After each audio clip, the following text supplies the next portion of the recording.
one day somebody does something unspeakable to someone else, to someone you hardly knew, and you do something about it because you can. This video comes to us from NorthsideSun.com out of Mississippi. Capitol Police expect to have the permitting process that will be necessary for anyone who solicits at intersections in the Capitol Complex Improvement District worked out in the coming weeks.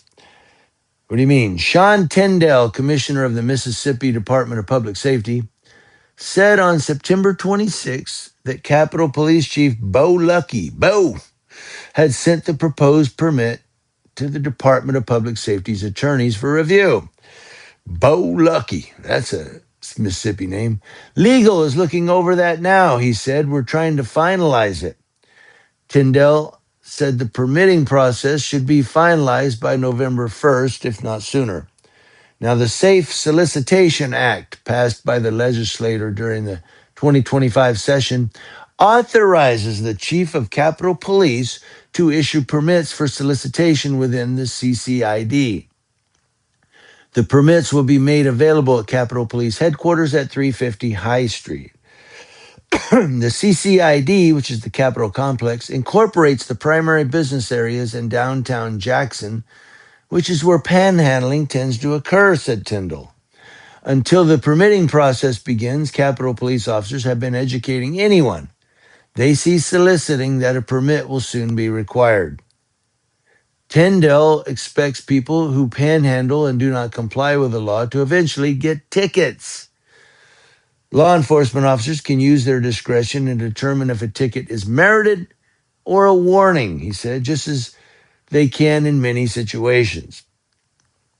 He said the goal is to make sure that individuals are safe, that we don't have too many people in one area, and that they're doing it in locations that by law are allowed.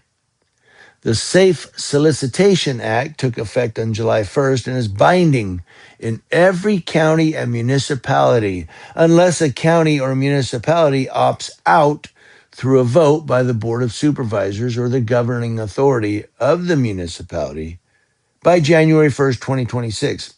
Peter Tewison, interim chief administrative officer for the city of Jackson, Mississippi, told the city council on September 23rd that Jackson Mayor John Horn's administration recommended allowing the 6-month opportunity to opt out to pass and then meeting with the Jackson Police Department to determine how to enforce it locally. Said this administration recommends allowing the law to take effect and not try to establish a permitting system. The Safe Solicitation Act is very specific about when and where solicitation can take place and provides penalties for anyone who violates those. Solicitation can take place only between the hours of 9 a.m. and 1 hour before sunset. The law prohibits a solicitor from impeding traffic and requires that he or she enter or remain in a roadway, street, or thoroughfare only while controlling traffic signal prohibits vehicular traffic. A solicitor must remain within 100 feet of or from the intersection approved by the permit. Solicitation activities are not supposed to interfere with the safe and efficient movement of traffic and shall not cause danger to the participants or the public, according to legislation. No one soliciting shall persist after solicitation has been denied, act in a demanding or harassing manner, or use any sound or voice amplifying apparatus or device, according to the law. I need your money. According to the law, only one permit will be issued for an intersection on any given day. Permits, which are not supposed to cost more than $25, are to be issued on a first-come basis and will require the individual seeking one to list his or her name, mailing address, and we'll get back to that, and telephone number, plus the location and times the solicitation will occur. The legislation gives the governing authority the right to stop solicitation activities at any time if the conditions or requirements of the legislation are not met.